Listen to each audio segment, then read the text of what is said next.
এতদিনের সব পড়ালেখা প্রস্তুতি সব বিফল হয়ে যাচ্ছে।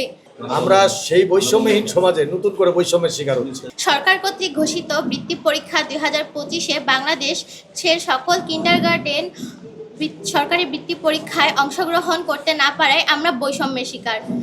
যে বৈষম্যের কারণে এত আন্দোলন, এত আত্মদানকারী, তারপরেও কেন এত বৈষম্য? আমরা কি বাংলাদেশের নাগরিক নই? এতদিনের সব পড়ালেখা প্রস্তুতি সব বিফল হয়ে যাচ্ছে। 2025 শিক্ষাবর্ষে আমরা কিন্ডারগার্টেনের যারা স্টুডেন্ট আছি তারা আমরা বৃত্তিতে অংশগ্রহণ করতে পারছি না, কিন্তু প্রাইমারিরা পারছে।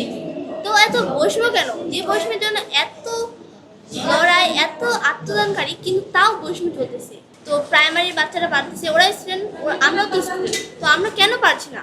আমরা হচ্ছে ছাত্রী, ওরাও ছাত্রী, ছাত্রছাত্রী ওরাও, তাহলে আমরা কেন বৃত্তির সুযোগ পাচ্ছি না?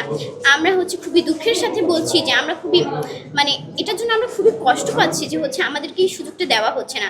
আমরা ক্লাস 5-এর শিক্ষার্থীগণ, আমাদেরকে বৃত্তি দেওয়ানো হবে না কেন? আমরা বৃত্তি দিতে চাই।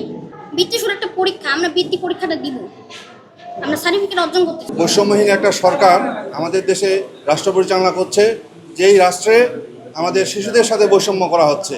এবং এখানে যে যুক্তি সরকার দেখাচ্ছে যে আমাদের কিন্ডারগার্টেনের বৃত্তিতে সরকারিরা অংশগ্রহণ করতে পারে না, আসলে তারা তো কোনোদিন এই ধরনের কথা দাবি করে নাই। তারা যদি অংশগ্রহণ করতে চায় আমাদের সাথে, আমরা তাদেরকে ওয়েলকাম জানাবো। হ্যাঁ, এখানে আর আমরা যে বাচ্চাদের যে বৃত্তিটা দিই, এটা আমাদের ফান্ড থেকে দেওয়া হয়। আর সরকারি যে বৃত্তিটা, এটা সরকারি ফান্ড, মানে জনগণের ফান্ড। তাহলে জনগণের ফান্ড হলে আমাদের বাচ্চারা কেন বঞ্চিত হবে? আমরা সেই বৈষম্যহীন সমাজে নতুন করে বৈষম্যের শিকার হচ্ছি। সেটি হচ্ছে বাংলাদেশ কিন্ডারগার্টেন যে বেসরকারি কিন্ডারগার্টেন যেগুলো আছে, সেগুলোর সঙ্গে সরকারি প্রতিষ্ঠানগুলোকে বৈষম্য তৈরি করা হচ্ছে। এবং 2025-এ সরকার যে সিদ্ধান্ত সর্বশেষ নিয়েছে যে বৃত্তি পরীক্ষা, সেই বৃত্তি পরীক্ষায় কিন্ডারগার্টেনের শিক্ষার্থীদের বৃত্তি থেকে বঞ্চিত করা হয়েছে। তার কারণেই আমাদের আজকের এই প্রতিবাদ এবং আমাদের আজকের এই দাবি সরকারের ঊর্ধ্বতন কর্তৃপক্ষের কাছে, যেন এই বাচ্চাদেরকে বৈষম্য মধ্যে না ফেলা হয়। বসুন্ধরা টিস্যু, অশুদ্ধতার বিরুদ্ধে এক বিন্দুও ছাড় নয়।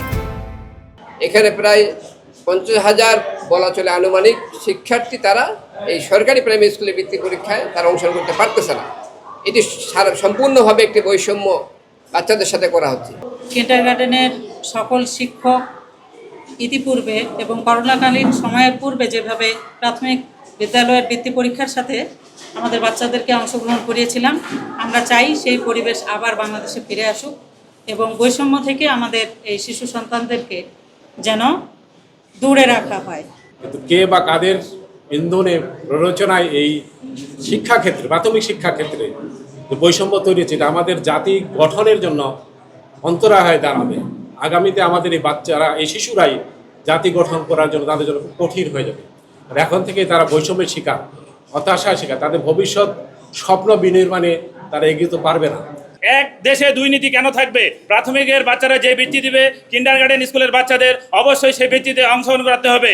এবং আমি শুধু আপনাদের মাধ্যমে সরকারের সর্বোচ্চ পর্যায়ে এটুকুই আহ্বান জানাতে চাই, যদি আমাদের আগামী 20 তারিখের মধ্যে এই কিন্ডারগার্টেন বাচ্চাদের এই বৃত্তিতে অন্তর্ভুক্ত করা না হয়, তাহলে আমরা জেলা পর্যায়ে, বিভাগীয় পর্যায়ে এবং মাসপর ঢাকা পর্যায়ে আমরা কঠোর আন্দোলন করে আমরা আমাদের ন্যায্য অধিকার, আমরা এই বাচ্চাদের ন্যায্য অধিকার ফিরিয়ে দেওয়ার জন্য আমরা তীব্র আন্দোলন গড়ে তুলব। একটি মেধাভিত্তিক মানবিক সমাজ বিনির্মাণের ক্ষেত্রে এই কোমলমতি শিক্ষার্থীদের সঙ্গে যে বৈষম্য করা হচ্ছে, এটি যেন অনতিবিলম্বে সরকার যেন এটির গুরুত্ব বিবেচনায় নিয়ে আগামী 20 তারিখের মধ্যেই এই কোমলমতি কিন্ডারগার্টেনের শিক্ষার্থীদের যেন বৃত্তি দেওয়ার সুযোগ প্রদান করে। শিক্ষক, পরিচালক কিংবা শিক্ষার্থীরা উপবৃত্তি দাবি করছিল, আমরা দাবি করছিল বৃত্তি, যেটার বেস হলো মেধা। তাই আমি মনে করি এই বৃত্তি পরীক্ষায় আমাদের অংশগ্রহণ শুধুমাত্র দাবি না, আমাদের অধিকার। আর এই অধিকার আমরা আদায় করার জন্য অবশ্যই কঠোর থেকে কঠোরতর কর্মসূচি গ্রহণ করব।